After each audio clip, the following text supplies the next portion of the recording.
Now I'm going to move on to the guide RNA design of CRISPR systems. So for those of us who just joined me, hello, I'm Alicia. I'm a PhD student here at Imperial College London. I don't know why I said here, you're not here, but I am. And I'm working at the Center of Synthetic Biology with Dr. Rodrigo Ledesma Amaro and Professor Tom Ellis.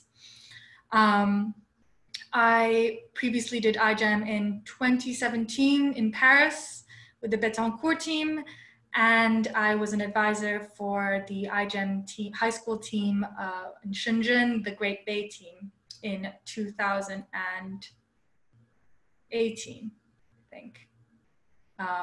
Yes, 2018, 2019.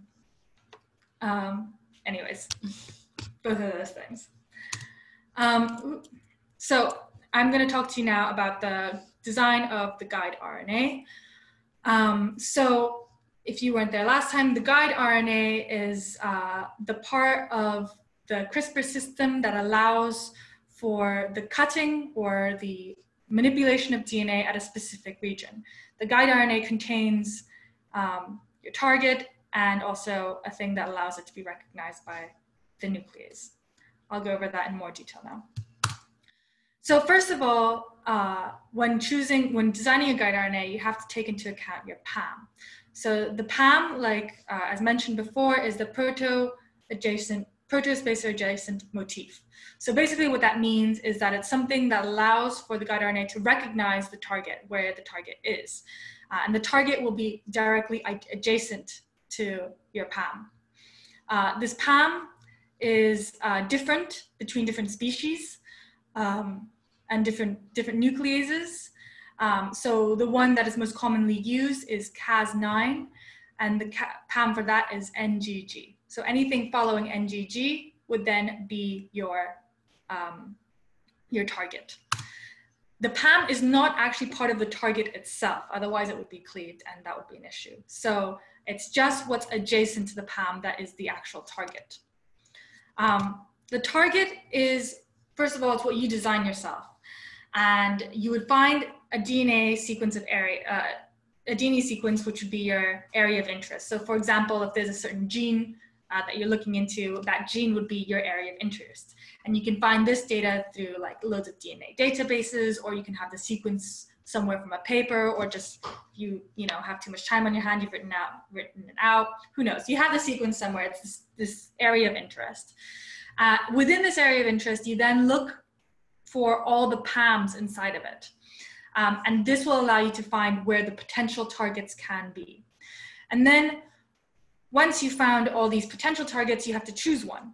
And the way to choose one is you want one with high specificity, so that's called the low off-target score, and also high efficiency, so it's a high on-target score, which means that it won't cut anywhere else. It will just cut where it is, because it has high specificity. And when it does go to where you want it to go, it'll cut it really well. It has a really high efficiency, so on-target score.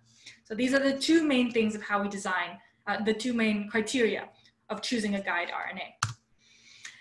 The last part of your guide RNA is the scaffold. The scaffold itself doesn't really change.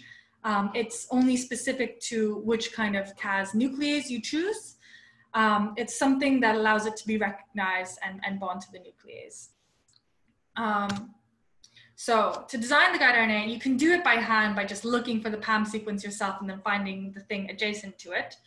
However, nowadays we've kind of moved past that, and most of the time we use tools.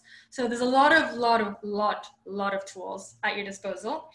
In fact, there's this little online review thing which has the list of all known CRISPR guide RNA tools. And a lot of them are specific for some specific uses. So for example, there are some libraries that have been already validated. So if you're using something like a mouse with like cancer genes, there's a lot of guide RNAs that have already been characterized so that we know that it works well. There's some that are specific to some specific functions. So if you want, epigenetic stuff, maybe you go onto a specific tool for that. I'm just going to talk to you about some of the basics, the ones I use, benchling and chop. Again, just to reiterate, what we're looking for is high specificity, and high efficiency. So let's give it a try. For this kind of tutorial thing, I've pretended that we're trying to knock out ADE1 in Saccharomyces cerevisiae. And basically the reason for that is if you knock it out, it becomes red. So you can see here, the ones that have knocked out ADE1 are red. So let me try and show you. So you can find the ADE1 sequence online. I'm sure it's in papers as well.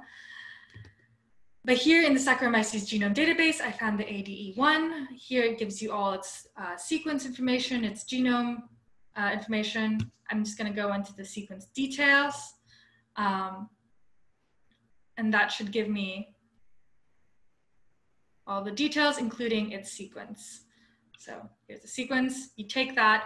I'm using Benchling. I don't know which genome, some DNA, I don't know what DNA software you're using.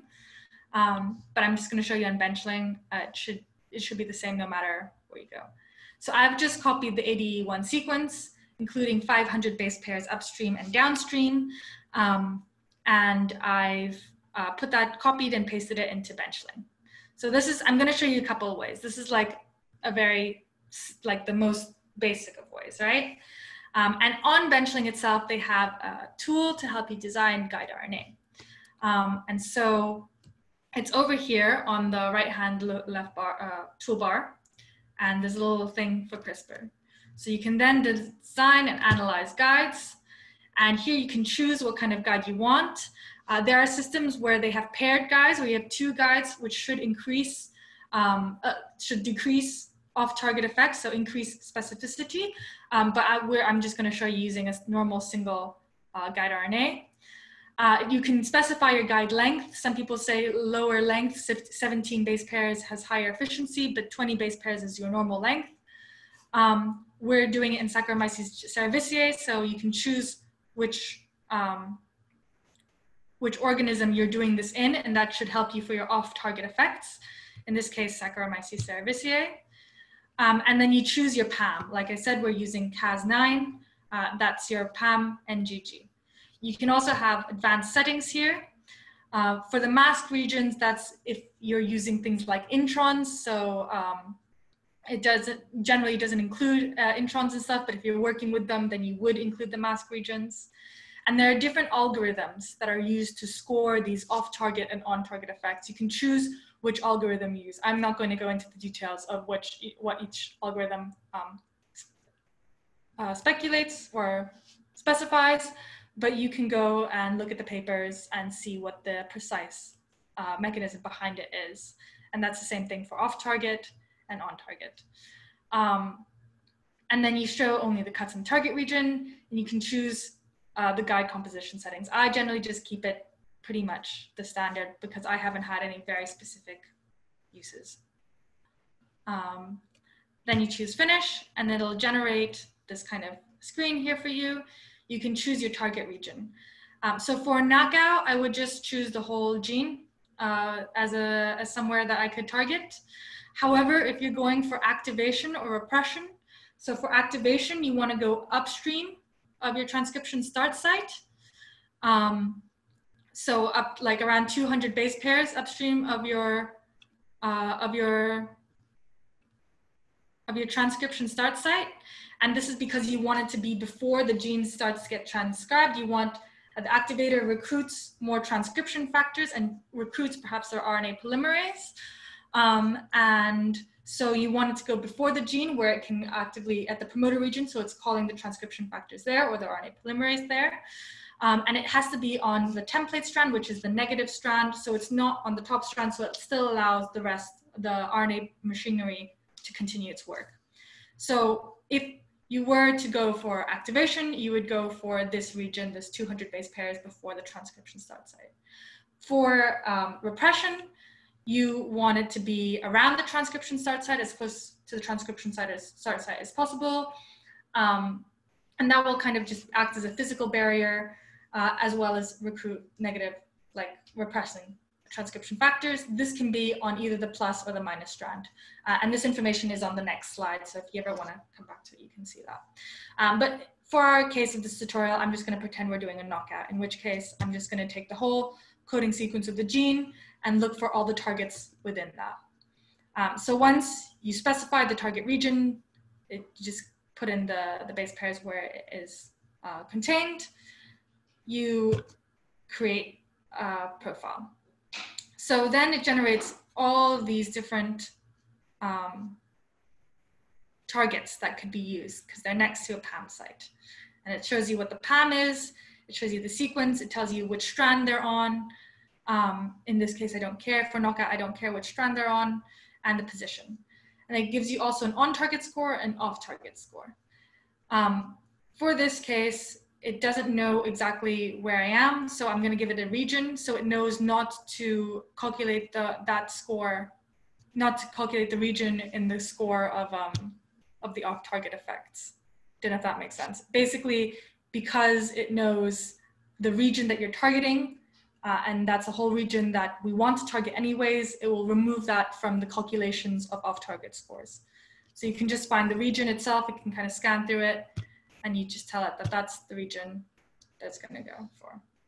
And as you can see, you get these off-target scores and these on-target scores. And you want to choose something with a higher off-target score and also a higher on-target score. So you can then look for that. So for example, this one would be quite good because it has quite a high on-target score and quite a high off-target score as well.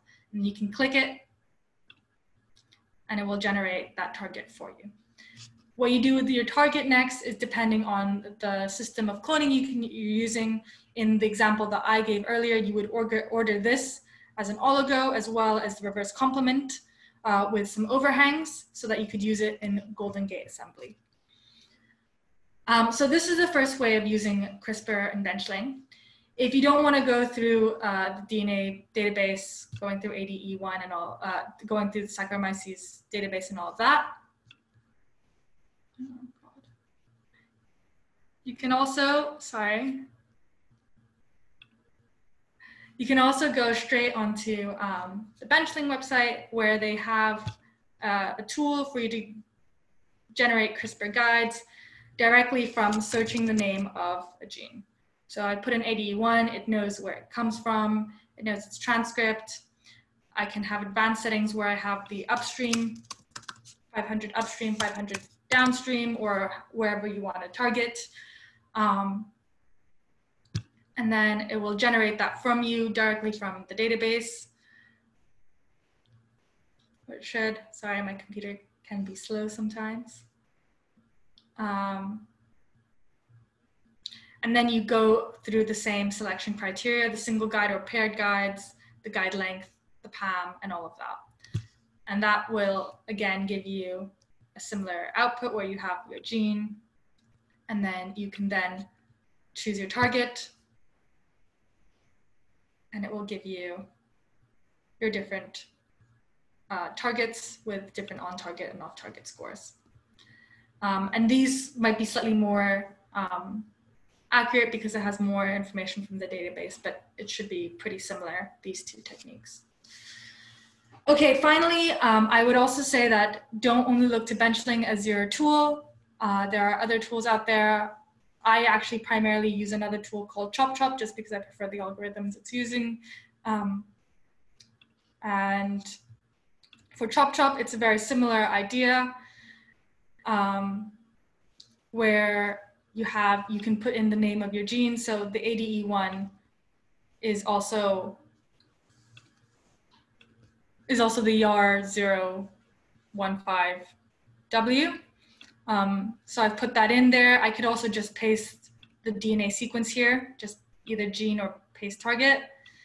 Again, you can choose your organism. If they don't have the organism you're using, you can always email them. They'll incorporate it really quickly.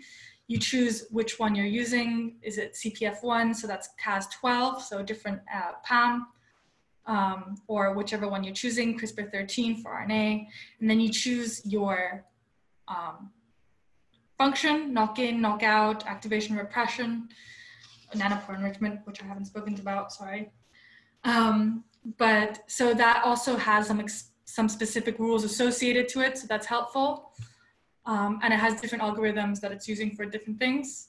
There's also extra options. You can choose, again, your length of the PAM, your actual PAM, the efficiency scores, which algorithms you choose to use, and all of these things. If you want 5' requirements to have a high CG content at the 5', and how much self-complementarity you want. So there's a lot of ways to enhance your search.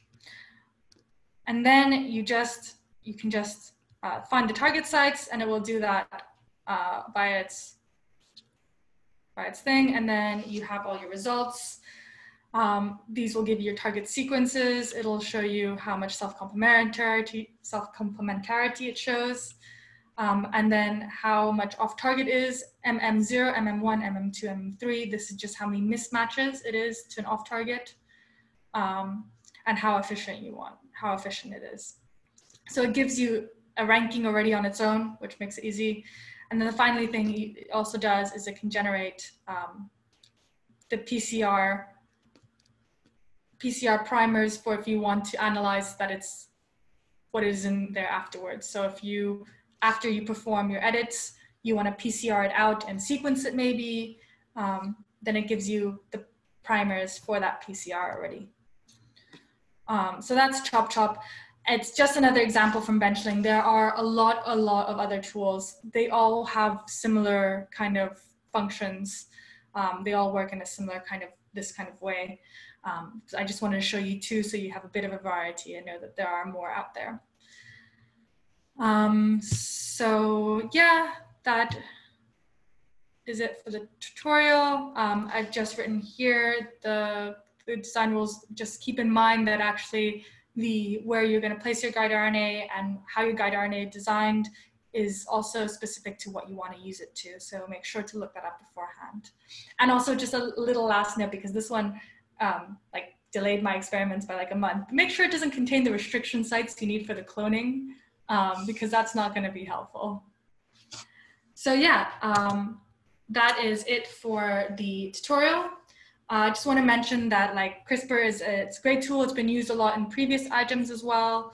So for example, in 2017, the TU Delft team worked with developing a cell-free detection system for antibiotic resistance in bacteria that cause mastitis. And the way they used it is they had a Cas13a, so an RNA detection device. So that was based on CRISPR. Another example is in 2015, the team BGU Israel had a personalized cancer detection and treatment. So something that like targeted the cancer causing gene and also like alerted to the presence, and was based on a CRISPR and logic circuit.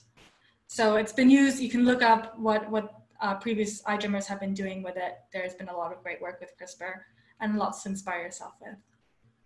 So thank you. That's it for the guide RNA design bit. Okay, we got one question, sorry.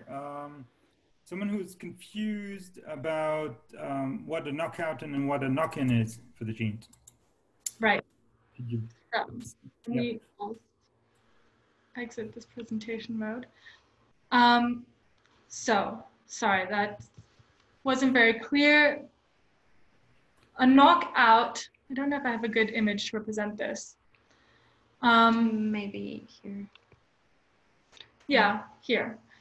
Well, a knockout is basically when you're trying to get rid of a gene inside a cell. So say, for example, like the example with ADE2. ADE2 is a gene inside the yeast genome that makes synthetase for purine nucleotide biosynthesis. It's a gene that naturally exists. And in my experiments, I want to get rid of it. In that case, it's a knockout. I'm knocking out that gene. A knock-in, conversely, is bringing in something new. So for example, if I had a cell without ADE1 and I wanted to then express that gene, I could put that gene in the knock-in. So when I'm using my donor when I'm using my donor here, I would add the gene that I want to knock in, that gene that I want to add into the yeast or the cell. Does that make sense now? I guess I'll never know.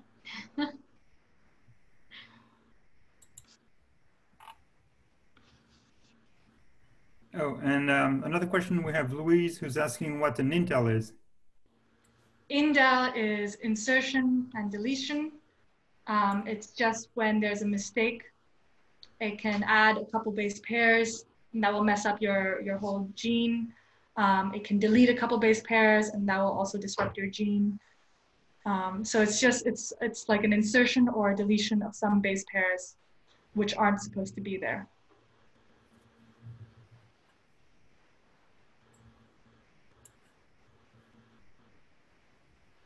Are there any other questions? I don't see any in the chat. If I haven't explained anything clearly, please do call me out on it. I'm happy to explain anything. No, okay, no more questions. One last, no one. Okay, I guess I guess we're good. Well, thank you very much. All of these presentations are going to be put on the iGEM YouTube channel for you to look later if you decide to use CRISPR for your iGEM work. And with all that being said, I wanted to thank you and say good luck for your projects for this summer. And we're pretty excited to see what you're going to come up with at the Jamboree. Thank you, everyone. Good luck, everyone. Enjoy CRISPR.